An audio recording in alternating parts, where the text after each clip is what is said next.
I never thought that ordinary life could suddenly feel so complicated.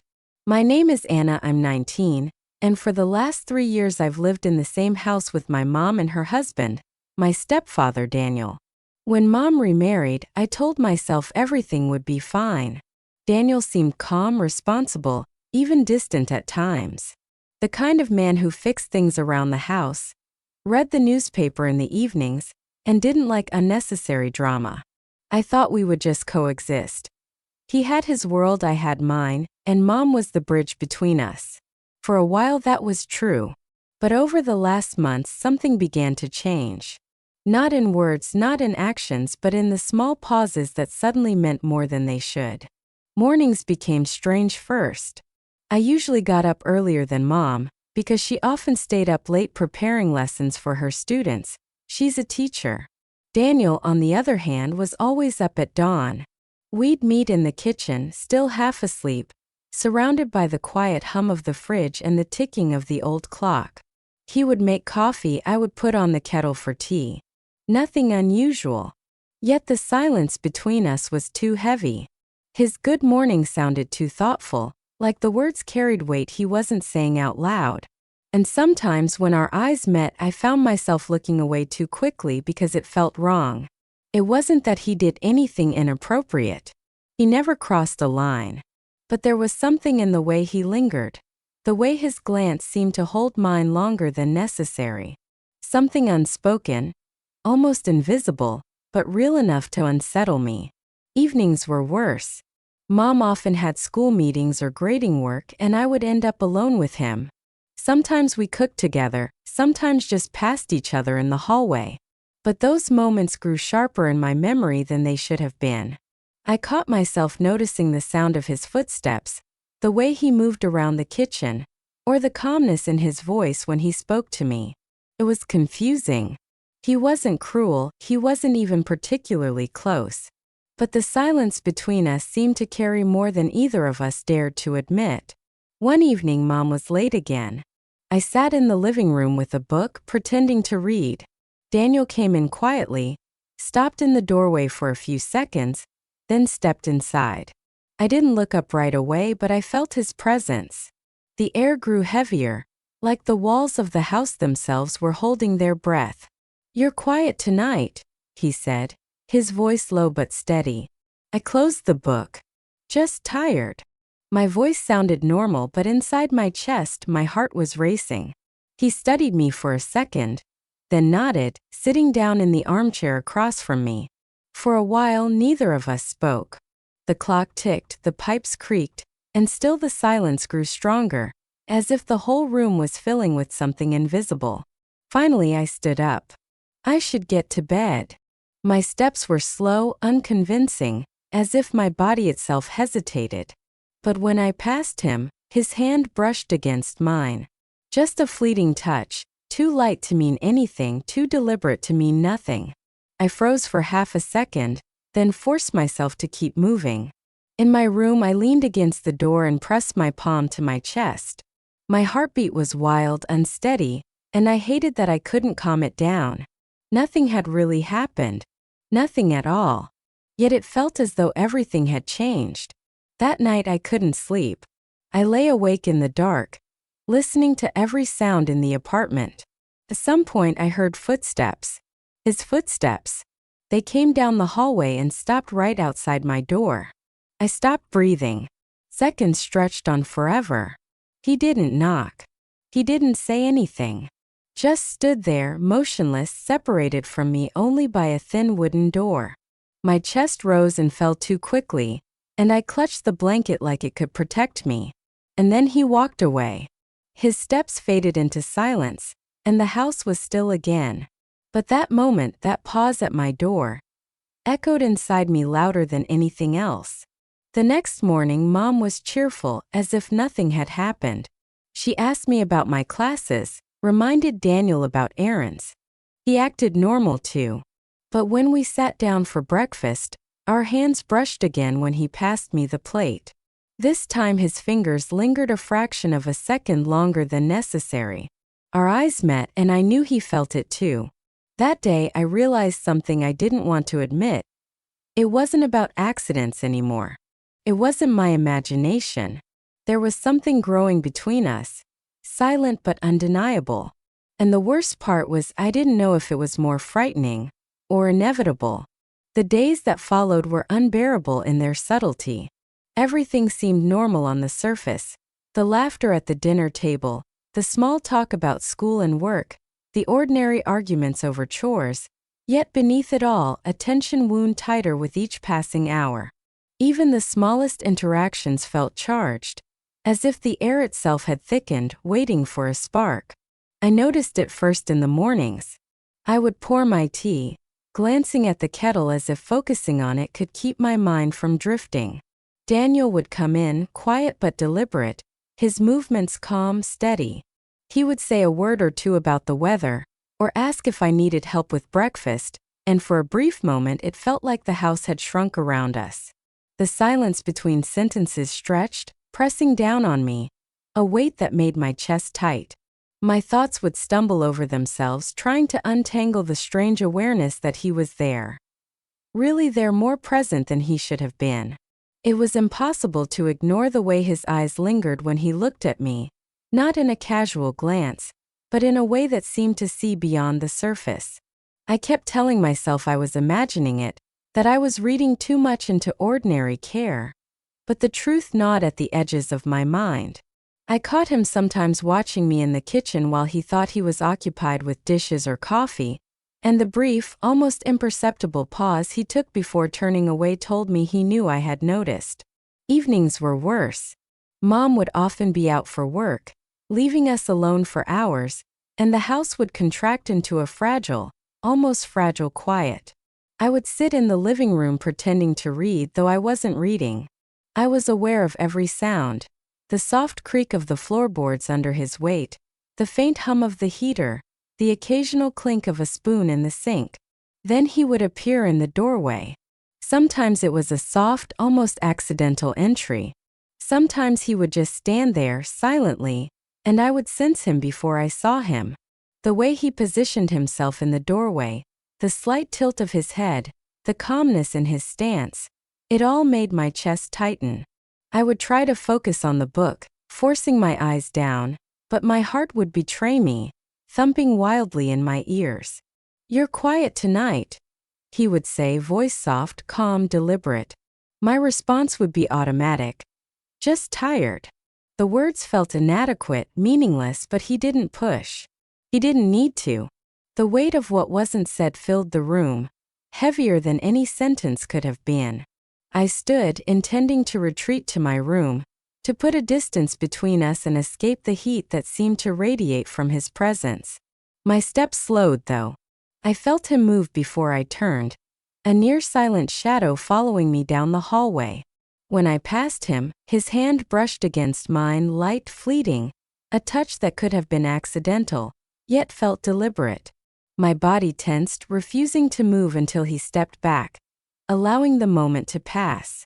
My heart raced long after the touch, and I had to lean against the wall to steady myself. That night I lay awake for hours, every noise exaggerated, every footstep or shifting shadow amplified.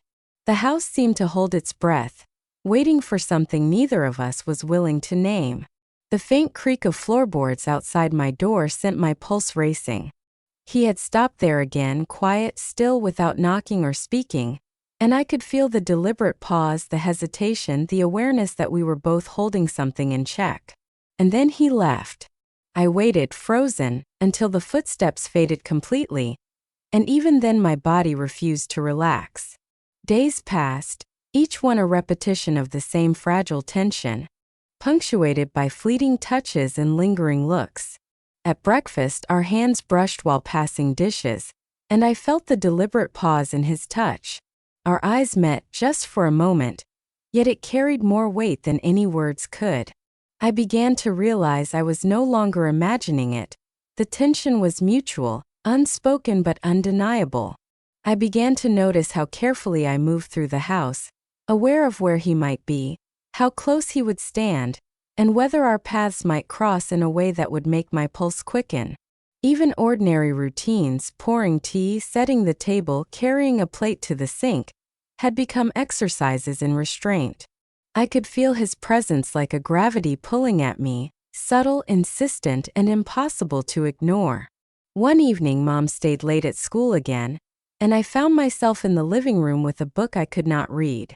He came in, paused in the doorway, and simply watched. I sensed him before I looked. The quiet stretched between us, dense and almost tangible, until finally he moved closer, taking a seat across from me, leaving just enough space to maintain the illusion of distance. "You've been quieter than usual," he said softly, almost to himself, and I felt the words hang between us like smoke. I closed the book, resting it on my lap, but the weight in the air pressed down, unrelenting. I wanted to retreat, to escape to my room, but my feet felt heavy, anchored by something I did not understand. His eyes held mine, steady, unblinking, and for a moment the entire room shrank, leaving only the two of us. When I moved to leave, he rose as well, and we ended up standing just a few inches apart. I could feel the warmth radiating from him, the calm steadiness that contrasted so sharply with the storm of my thoughts. His hand brushed against my arm, a light fleeting touch that stopped me in place. We froze, held in a moment neither of us wanted to define, the silence stretching out endlessly, heavy with everything left unsaid. I turned to meet his gaze, and in it was the quiet acknowledgement of our shared tension, the careful balance of restraint and awareness. No words were needed. Everything that could have been said was already spoken through glances, gestures, and the thick, palpable silence that connected us. That night, lying in bed, I reflected on the impossibility of returning to the ease we once had. Every brush of fingers, every shared glance, every hesitant pause made it clear. The ordinary life we had known had changed. We were no longer just stepdaughter and stepfather living under the same roof. Something had shifted.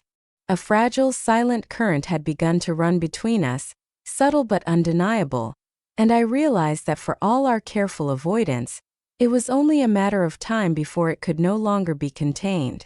The days blurred together, each one threaded with quiet moments that weighed heavier than any words. Even when the house seemed empty, I could feel him there, somewhere just out of sight, and that presence was enough to make my chest tighten. It was no longer about small gestures or fleeting touches. It had become an unspoken awareness that we were both walking a delicate line, each step measured, each glance loaded with something neither of us dared to name aloud. One evening, Mom stayed later than usual. I found myself in the living room again, pretending to read, though my attention was elsewhere entirely. The quiet stretched around me like a held breath. Then he appeared in the doorway. I sensed him before I saw him, the shift in the air, the almost imperceptible weight of his presence. He didn't speak at first. He just paused, a figure poised between the familiar and the uncertain, watching me as though trying to read what I was thinking without asking. I closed the book softly, resting it on the arm of the chair. My heart raced, but I told myself it was only the tension, only the odd closeness that had built over the past months. He moved slightly, taking a seat across from me, careful to leave space between us. Yet the distance was only physical. There was a gravity in the silence, an unspoken communication that made every second stretch longer than it should. "You've been distant," he said softly, almost a whisper. The words seemed ordinary, yet every inflection felt deliberate. I nodded, unsure of how much to reveal, unsure even of what I felt. My chest rose and fell quickly, betraying the calm I tried to project. He watched me, quiet, and I felt both comforted and trapped in the same instant. For the next hour we remained in that strange equilibrium, close enough to sense each other, far enough apart to keep the boundary intact. We moved, spoke, and gestured as if nothing unusual existed, yet everything had changed. Every glance, every gesture, every silence had taken on weight. It was clear we both understood the tension that had been building for months, the delicate edge of what was and what was not permissible. Later that night, when I finally went to bed, I heard him walking down the hallway. He paused outside my room. My pulse quickened and I held my breath. The pause lingered, as if he were listening or perhaps waiting, sensing my own hesitation. Then he moved away, steps fading into the quiet of the house. I lay there wide awake, heart pounding, and realized that this was no longer a game of small, unnoticed moments. The tension had reached its peak, but it was no longer dangerous, just undeniable. A quiet acknowledgement of proximity and awareness that didn't need words. In the following days, the household continued its ordinary rhythm. Breakfasts were served, coffee poured, books and chores managed, and the world seemed unchanged. Yet between us, everything had shifted. Our interactions were careful, deliberate, but beneath the surface, there was an understanding, a silent agreement. Some lines were not to be crossed, but the presence of that unspoken tension was permanent. We learned to navigate around it, carefully maintaining the roles we were meant to inhabit, never speaking aloud what neither of us dared to articulate. And yet, even as life resumed its usual patterns, the knowledge remained. A subtle current running beneath each glance, each gesture, each ordinary action. That invisible thread connected us, a reminder that some things, even unspoken, cannot be undone. And so life went on. The house was quiet, the routine predictable, yet nothing would ever feel exactly the same again. There was a weight to every interaction, a pause behind every word, a lingering awareness that our relationship, while outwardly ordinary, had shifted in ways neither of us could ever fully name. The moments of tension had become part of the fabric of our days, a constant, silent reminder of how close we could be, and how careful we had to remain. In the end, it was not about breaking rules or crossing lines. It was about recognizing the delicate balance of human emotions, the fragile weight of unspoken feelings, and the understanding that some connections, however subtle or dangerous, remain forever a part of who we are. Even in silence, even in distance, we were tethered together in ways neither words nor actions could ever fully express. And that quiet, unshakable bond became the new normal, the invisible heartbeat of the house, carrying us forward into a life that would never again be simple, but was undeniably alive with the tension of what had been discovered, and what would always remain just out of reach.